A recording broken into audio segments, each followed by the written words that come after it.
শাকিব খানের বরবাদ নিয়ে ইতিমধ্যে নোংরা পলিটিক্স শুরু হয়ে গেছে। তবে শোনা যাচ্ছে আগামীকাল আবারও সিনেমাটি সেন্সরে যাবে।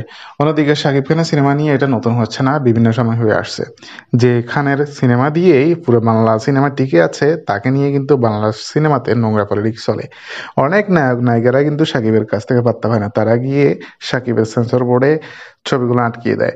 অন্যদিকে এবার শাকিব খানের সিনেমাটি নিয়ে মুশফিক ফারহানই মুখ খুলেছে। তিনি বলেছেন, শাকিব ভাইয়ের বরবাদ সিনেমাটি এবার ঈদে চাই, এরকম সিনেমা আমাদের ইন্ডাস্ট্রির জন্য প্রয়োজন।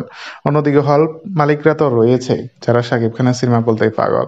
যখন দেশে কোনো সিনেমা থাকে না, তখনই তারা কিন্তু শাকিব এসে পুরাতন সিনেমাগুলো চালিয়ে হলগুলোকে সচ্ছল রাখে। সুতরাং শাকিবের নতুন সিনেমার প্রতি তো তাদের আরো বেশি ইন্টারেস্ট থাকবে। একদিকে এবারেও কিন্তু অনেক সিনেমা মুক্তি পাচ্ছে বাংলা সিনেমা হলগুলোতে। তবে সবচেয়ে বেশি হাইপ রয়েছে বরবাদ সিনেমার। তো আপনাদের ভিডিও নিয়ে আপনাদের মতামত চাইতে আমার ভিডিওর কমেন্ট বক্সে। ধন্যবাদ।